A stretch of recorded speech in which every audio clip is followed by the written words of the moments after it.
son of a bitch.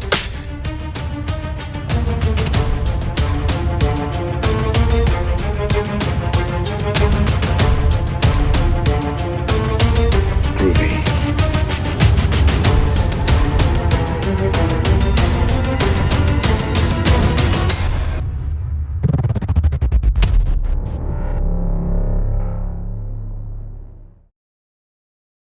Hey everybody, this is Matthew Movies coming at you with my review of Dumbo, the 2019 Tim Burton adaptation of the classic Disney cartoon, which I gotta tell you, I have extremely mixed feelings on.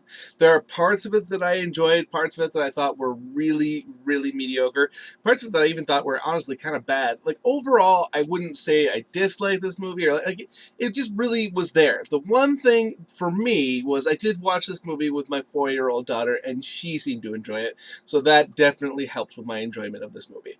Now, overall, I thought it was decently done, I guess. I mean, I don't really feel like the story was fantastically told, and I thought some of the stuff that they added to the story wasn't very like original or imaginative, and I felt like the story was extremely predictable throughout. But at the same time, I mean, you know, you were there to see some wondrous stuff, so I thought they had a few moments in there that, you know, you kind of let the inner kid out a little bit. Like, for instance, for me, one of the movie's biggest strong points was the actual elephant itself, Dumbo. I thought they did a great job of visualizing Dumbo. I mean, I thought it was just an adorable little animal, and obviously it's not real or whatever, but when you're watching it, it felt fairly real, and I thought they did a great job of doing that. And I mean, they had references to his relationship with the mouse in this, but they kind of let that go, so it was more about the Dumbo and the kids, and I thought that they were fairly cute together, and I honestly, I just thought Dumbo was fantastic. Just an adorable little thing, and you could really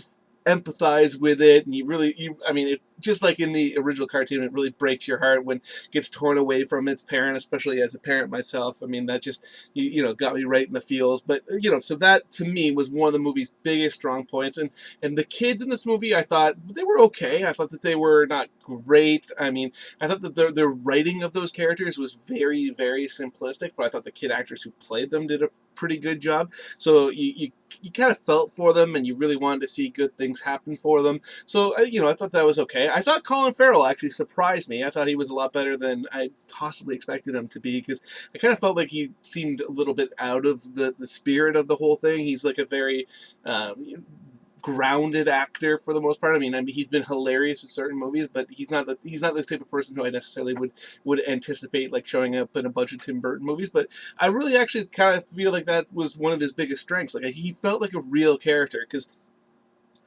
just spoilers. I mean, he's surrounded by a lot of actors who are, you know, really going for it. Some of which worked, some of which definitely didn't, in my view.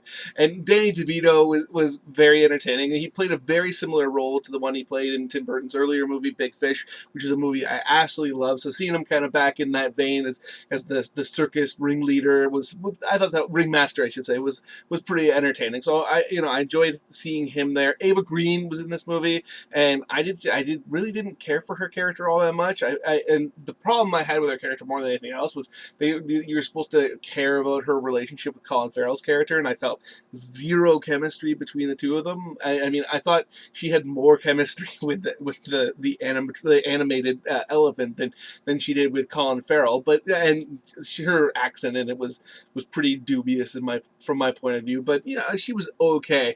Michael Keaton, though, I mean, my lord, I love Michael Keaton as an actor. I have since I was a kid. I first grew to love him as Batman and like Beetlejuice and all those classic movies. One of my favorite things in modern movies is I absolutely love the fact that Michael Keaton has made a comeback, and it's just been fantastic to see him get this like second win as an actor. But I don't know what he was doing in this movie. I assumed that Burton gave him the idea that this was going to be I'm assuming he thought it was going to be much more of a Burton-y movie, you know, like really over the top, more in the vein of of Alice in Wonderland, because man, he was chewing the scenery and hamming it up, and he was just such an incredibly over the top character in this movie. And it really, to me personally, as much as I love the guy, I just did not think it worked. I think he felt like he was in a completely different movie a lot of the time. He wasn't terrible by any stretch of the imagination, but it just felt very, very weird. But the funny thing was, so Alan Arkin has a very, very small role in this movie, which I don't even know that I realized that going into it. I'm pretty sure I didn't, actually.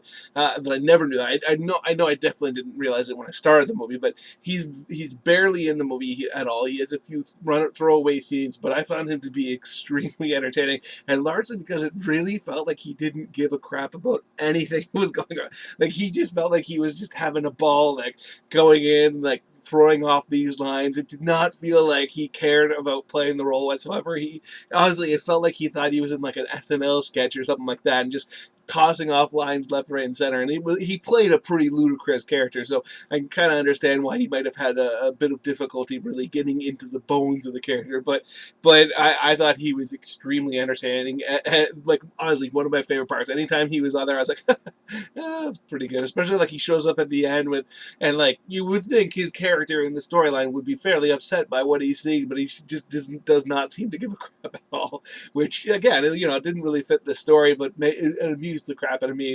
And, like, visually speaking, I'd say this movie was okay. I mean, I thought there were definitely some wondrous scenes, like some of the scenes of Dumbo actually flying. Like you had this real feeling of like, oh, that I thought was I thought it was pretty cool. And having my daughter right there with me, she was jumping up and down and saying Dumbo flied, which might have lent a lot of my emotional impact of that moment. But I thought that was pretty well done. But I like overall, again, like a lot of recent movies, it feels overly CGI dependent. So aside from some of like the animal creations, there was a lot of like the set and stuff like that, like the backgrounds and all that. Like there's a scene where Michael Keaton's character is looking off into the sunset, and it just didn't feel real to me whatsoever. And for all I know, maybe it was actually shot. Just to me, it didn't look like that. It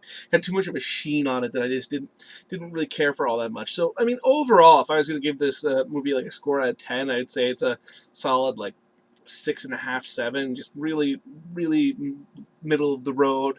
Not bad, not great. I'd watch it again to watch my daughter watch it again. That's about it. So those were my thoughts on Dumbo, and this is my first review in over a year and a half. So I hope you enjoyed it. And yeah, so let me know what you think in the comment section below. Check out some of my other videos. Who knows if how regularly I'll do this again, but it was fun to talk about this movie. So thank you very much. Have yourself a great day.